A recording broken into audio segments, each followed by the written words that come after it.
Students, today we will discuss about activity in chapter 14. So packet trace activity, TCP UDP communication. Okay, so for that we need to open a pre-configured file. This file is already in e-learning, so I will open that file first of all. So we have two clients, HTTP client and DNS client. I have a Google server. So let me show you the IP address of HTTP client. This is HTTP client IP 11003, mask is there, DNS server 11002, DNS client PC also have which one, IP address 11004 and DNS server also there. Then what about the, okay, let me check again. Yes, okay, now what about the HTTP, so Google server, this is a Google server IP, Google server machine, there I have IP address DNS server. Okay, so first thing what I want to do is we have to configure DNS and the web and HTTP service in the server, and the first step is configure DNS service in the server. So we have to have we should have a domain name google.com, www.google.com, and IP address should be 11002. Okay, how to do this I will show you. So I'll go to the server. Okay, in the server services, so many services. Okay, HTTP, DHCP, DHCP v6, TFTP, DNS, so many. So first step they ask me to configure or ask you to configure DNS. Okay, go to DNS. Okay, make the service on. It's always off, so make it on. Then we have name. What is the name of the domain or resource record? So we have to mention here www.google.com, and the IP address given in the question paper for the server 11.0.0.2. Okay, take the question again. The domain name or the resource name is www.google.com. The IP address of server is 11002. Okay, after entering these values in DNS. Okay, so what I will do, I will show you again. I go to the services of the server. Where is the server? This is the server. In the server, go to services, DNS, turn it on. Domain name or resource record name www.google.com. So it's a record and IPv4 record. Okay, so don't touch it, don't change it. Okay, there are so many things, don't touch it. Okay, just say record. IP address given in the question paper 11002. Add. If you want to edit something, click this and you can change, then save. First time you have to enter, then add. Next time you want to change something, click this and edit and save. Okay, just adding, that's all. Next step is step 2, configure web server with following instructions. Okay, enable HTTP or HTTPS service. Edit the web page content as welcome to google.com in the index page. Okay, so how to do this? Go to the server again, same server, services, DNS finished. Now go for HTTP. Okay, they are both HTTP and HTTPS, both are by default turned on, so no need to make it off, just turn it on, already all on. Okay, just leave it. Okay, now they told me change the index page. So every website has an index page, right? So I'll go to the index.html, edit button here, index.html, not the copyright or CSBT logo, hello world or image HTML. I go for index.html, edit page. By default it is showing us welcome to Cisco packet trace, opening door to new opportunities, mind wide open. I will tell this. Okay, I will select that one and I will type welcome to google.com. That's what mentioned in the question paper. Welcome to google.com. I put the same thing there. Welcome to google.com, and see, these are all HTML tag. Okay, HRP HTML tags are there. Okay, so here I have to save. Don't forget to save. They'll ask yes or no. Yes. Okay, done. Now next is generate web traffic. So here what I need to do is I want to go to the simulation mode. Okay, so we need to check the content of TCP or UDP packet. Okay, so first we have to go to simulation mode. So I'll go here. First thing, simulation mode. Okay, in the simulation mode, what I need to add is, okay, and after that what I will do, click HTTP client and web browser and open the web browser, add 11002 and go. Okay, so what I will do, I'll go here, HTTP client, I'll go to the browser. Okay, I'm going to enter the website's IP address. Okay, the address of IP address of web server, Google server is 11002. So what I will do, I'll go to the browser, type 11.0.0.2. Okay, if everything is okay, you'll get welcome to google.com. Let me click. Okay, so let's see simulation mode, so it will take some time. So I'll go here After that, what I will do is, okay, so what I will do, I'll go here first. I will not enter the simulation mode. I'll go for the real-time mode. Then I will check, see, welcome google.com. Now I'll go back to simulation mode. Okay, simulation mode, what I need is, I want to see, filter the traffic, and I want only HTTP and TCP packets or PDUs. Okay, so what I should do is, see, I'll show you, go here, simulation, edit filter. See here, there are so many things. I'll just remove this one. Edit filter. I need HTTP because I am going to check the HTTP packet. Okay, so HTTP, or to go for MIS miscellaneous, go for HTTP. Then HTTP works based on transport protocol name TCP, reliable protocol. So just choose HTTP and TCP. Okay, and close this button. Now what I will do, I will open that client again. Okay, open that again, go. Now what I will do, I have to press this button until I get HTTP packet here. See, TCP is coming. So first you have to, again I have to choose that forward button until I get HTTP packet. See, still I am getting TCP PDU or packet. Now I got HTTP. In that HTTP, I'll just click. Okay, either you can click here or you can click the blue color one. This is HTTP. The other one, that pale green, now that one is actually TCP. See, TCP, this one green, blue is HTTP. So I'll open the blue packet here or here, HTTP. Okay, now what I need is, I want to check the, see what they're telling. Why does it takes so long for the HTTP PDU to appear? The answer is because TCP must establish connection so that HTTP traffic can begin. Okay, see here, before the HTTP packet came or PDU came, there should be so many TCP packets, because TCP is a connection oriented protocol. Before you open a website, now there should be a connection established between the client and the server. That is TCP connection. That's why it takes a lot of time to get the HTTP, because so many TCP packets should be transferred between client and server. That's the answer.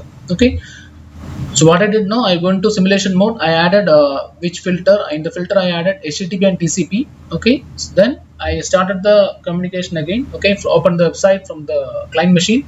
Then I click this forward button, no, this button, one by one until I get HTTP event here. Okay, or PDU here. So first question, why the HTTP is coming very late? Because I want to establish TCP connection between client and server. That's why after so many TCP connection, I got one HTTP client event. Okay, next one, click the PDU envelope and click the outbound PDU. Okay, what is the section? Scroll down to the section, to the last section. Okay, second to the last section. So what I will do, I'll go to the PDU outbound. What they're telling, go down. Last one is HTTP request. They're asking second last. So second last, this is the last, means second last section is TCP. See here, how many sections? First section Ethernet, second section IP, third section TCP, fourth section or last section is HTTP request. What they're telling, open the second last any TCP section. So second last is TCP. So I have to answer this here as last, second second to last section is TCP. Now, are these communications reliable? So reliable means whether the acknowledgement is there, whether we can make sure that the packet sent to the receiver received properly or not. So for that things, we are using TCP protocol. That's why it is reliable, and because we are using TCP. Okay, and record the source port, destination port, sequence number, acknowledgement number. Okay, so I want to first check these things: source port, destination port, sequence number, acknowledgement number. Okay, so go here. In the TCP, I have source port 1031. So it will always change. See here, when I tried first time, it is 1032. Source port. Okay, the port number from where the client is making the request for opening website. Okay, that's why it is keep on changing, varying. Now destination port, that is never changing, because for HTTP the port number is 80. So how do we check that? See, destination port is 80. What about sequence number, acknowledgement number? 11. So Mr. what is sequence number, acknowledgement number? So when you are sending a packet now, we need to have the sequence number, acknowledgement number in the TCP part for acknowledgement, for reliability and everything. Okay, whenever you receive a packet, you need to get an acknowledgement from the other side. So those sequence and acknowledgement is important in TCP, that we'll discuss in the classroom. Okay, just mention write down the source port number, destination port number, sequence number, acknowledgement number. So what I did, I write here 1031 is source port, destination port is 80, sequence number 1, acknowledgement number 1. Okay. Now we have to check the flag value. There are some flags in TCP. URG, ACK, push, PSH, RST, reset, SYN, FIN. There are so many flags. Okay. We'll discuss these flag values or what is the use of these flags in the theory class. Okay. So first thing is, what is the value of these flags? So what we have is where the flag values. Okay. Located next to Windows field. Okay, so I'll go to the TCP part again. See, in the TCP window, left to the window I have flags. I have 0B, 000, 11, triple zero. Okay, this is the flag. And what about the value of these flags? URG, ACK, push, reset, SYN or FIN. These values will come after the letter B. Okay, so whenever the value is 1 means that flag is set. Example, in our which one, PDU, see the flag 0B, after 0B what is coming, B, after B what is coming, 000, 11, 000. So what I will do, I will go here, I will write here, okay, 0B, 000, 11, 000. So how many are there? 1, 2, 3, 4, 5, 6. See here, again check that how many are there? 000, okay, 0B, 000, 11, 00. Okay, so what I will do here, what is the value of the flag? So this 0 belongs to FIN, that means FIN flag is not set. Next 0 belongs to SYN, so SYN flag is not set. Next see 000. Okay, so first thing, let me see here. Let's see. Each of 6 places correspond to flag. Presence of one in place indicates the flag is set. More than one flag can set at a time. Okay. So see here we have 1100. Okay. So let me check again. What's the value here? So 000. Okay. So here I will put 000. Okay. So after B represents the TCP flag. The values you write of B represent the TCP flag that are set to state. Okay, so here what we have is 1100. So what I will do, this 0 go to the SYN, this 0 will go to, sorry, this 0, first 0 will go to the FIN, second 0 will go to the SYN, third one go to the RST, and the remaining 2 ones, these 2 1 will go for ACK and PSH. So this acknowledgement push, these 2 are set. That's why these 2 ones there. Okay, start from the left. First 0 FIN, second 0 SYN, third 0 RST, then 1 for PSH, 1 for ACK. So these are the values for the flags. Okay, remaining are zeros.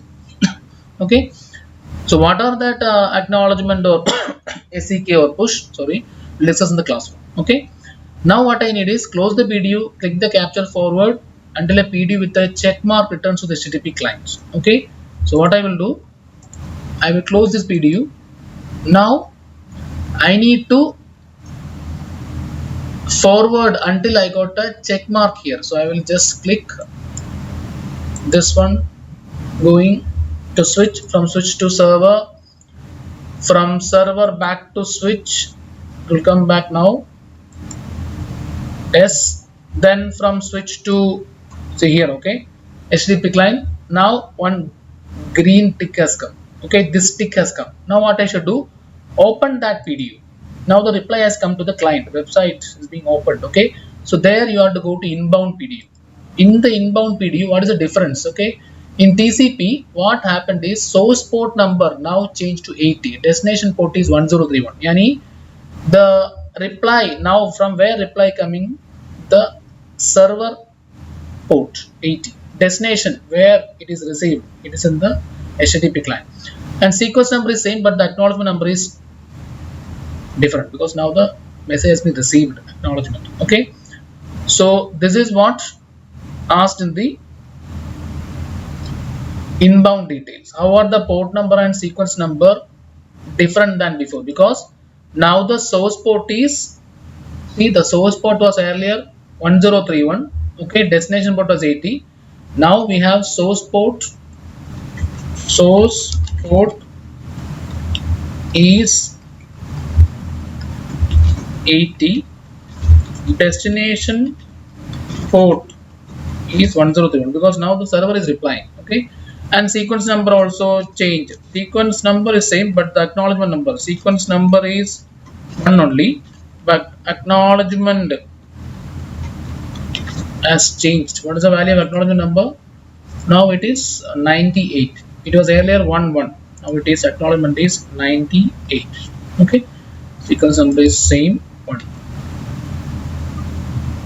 Now HTTP PDU, which HTTP client has prepared to send to server, second PDU envelope and select outbound. Okay, so here what I am going to do is, in this I will just close this HTTP client. So HTTP client is sending to PDU. Open the second one. Okay, this one.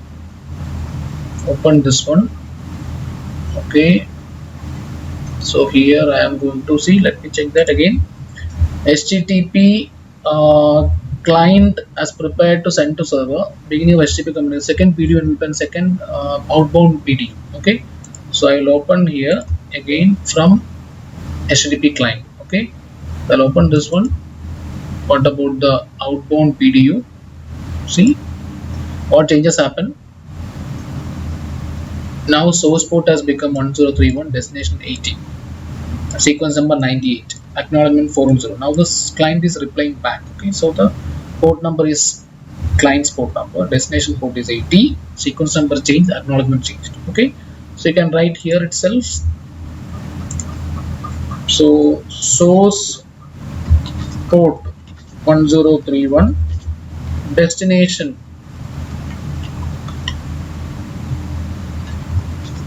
port 80, sequence number now changed, acknowledgement also changed. Acknowledgement, so sequence number was actually, what is sequence number? 98, acknowledgement 410. Okay, sequence number is 98, acknowledgement is 410. Okay, see, earlier it was 98 acknowledgement, now sequence number becomes 98. Okay, it's the sequence number acknowledgement are based on actually the reply communication. Okay, now reset the simulation. Now what I will do, the CCP is done. I will reset the simulation. Okay, now what happened is, how the client and server are communicating, what is the port number they use. Okay, source port number is the port number of HTTP client application, destination means 80, because for HTTP communication port number should be 80. Okay, and we use TCP for communication, that's why reliable connection. Now we go for UDP based application, so DNS. Okay, so DNS, how do we test? First of all, okay, how do we test is go down, generate DNS traffic, go to the command prompt, type ns lookup www.google.com, then we have to check the which one, DNS communication. Okay, DNS PDU details, what is the transport protocol, what is the name of the host, what is the IP address of the DNS host, everything. Okay, so here I am just telling you one thing. DNS uses UDP protocol. UDP means not reliable. It's not like TCP, there is no acknowledgement, sequence number, nothing, so not reliable. Okay, so the packet, the PD will be small. Okay, so now go to the DNS client PC. Okay, let me check DNS is working or not. Okay, so I will add again some more. I already tested, now I'll add one more time, or test one more time. ns lookup www.google.com. sorry, it should be small letter. I think I have to wait. Okay, let me see whether, because I gave a small letter. Google.com is small letter, so yes, I'll close it and open again. Still it's taking time. Okay, let's wait. It's a small mistake from my side, because I have to give the host name as www.google.com in small letter. Okay, lowercase. Do the same, otherwise it will show an error. Okay, so just control is it's not working. Control alt F4 also not working. We need to wait. Okay, now I think it just came out. Now I just open again DNS client. Again I'll open command prompt. Still it is running. Okay, I'll wait few seconds, all of you please wait. I have to make sure this come out. Okay, google.com. Let me check in simulation mode into real-time mode. Now try again. Okay, now it's working actually. ns lookup www.google.com. It's actually showing the server IP, but still I will type this one small letter ns lookup www.google.com. Okay, it's working. The server address is google.com, answer is google.com, IP is 11002. Okay, that's our DNS server IP. Now what I should do, I'll go to simulation mode. Now I need to filter only DNS and UDP. So remove this one. Now go here. In the IPv4 I have DNS. Open this one, DNS. Then in the miscellaneous I have transport protocol UDP, not TCP, UDP. Close this. Now TCP UDP is coming. Now again go back. Try the same. Let's look up google.com. Now try the first. Okay, and I click the press button. No, first DNS coming. So to click DNS. So outbound and outbound PDU. Okay, click outbound PDU. Same thing. Second last. Okay, so here I want to check the DNS query header, and we have the UDP protocol. Okay, what's the port number? 1029. See the application from the client requesting exchange 1029, but the destination port UDP, like HTTP we have 80, UDP has port number 53. This will never change. The server DNS server port is 53, never change. Okay, there is no flag, nothing. There is no sequence number, no acknowledgement, nothing, because this is not reliable. This is unreliable. I cannot make sure that the packet reaches there. There is no sequence number, acknowledgement, nothing like TCP. So we have no reliability. So only port number, source and destination. There is no sequence number, no acknowledgement number, no flag, nothing. Okay, let's see what they asked. Look at the OSI model for outbound PDU. What is the layer 4 protocol? UDP. Okay, then user datagram protocol. Are these communication reliable? No, because DNS uses UDP protocol, not reliable.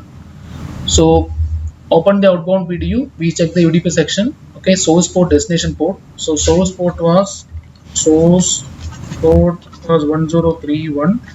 Destination port was 53. Okay. Then why are there are no sequence number acknowledgement? Because it is a reliable protocol. It's an unreliable transport protocol UDP. They don't have sequence number acknowledgement, nothing. Okay. Then click the PD envelope and select inbound detail. Now we have to what should do? We have to close this one. Now we need to press the forward button until we get the tick symbol here. So just like we get the reply to the client. Now see, just switch to server reply to switch. From there we will get reply to the client. Now we will get a tick here. Okay, now open this one and check what is the inbound. So inbound packet we have in the UDP, we have source port is 53, destination port 102. Why? Because now the server has replied to you. Server port is now source, so instead 153. Destination is 1021. This is the now destination, so 1029, not 1031, 1029. Okay, so here also let me make it 1029. Okay, so here how are the port number here? Okay, so what happened? Source port, I'll just copy paste this one, whatever I got there, see if I copy paste here. What is that? Here source port has become 53, and destination port control X. How I can do this? I can check here. Source port is 53, destination 102. Now what they are asking is what is the last section of PDU called? What is the IP address from name Google for the name www.google.com? Try to answer here. Okay. So last one here is DNS answer. Okay, so domain name, you remember when I type ns lookup google.com, they will give you the IP address of google.com. So see here, name I give is www.google.com. What is the answer? IP is 111.002. So last section is DNS answer, and the answer for www.google.com is 11.0.0. Okay, good. This is the answer. So that's all for this activity. Just go through it. Okay, you'll get an idea. To reset this, simulation. Okay, that's all from my side. Now let's stop the video.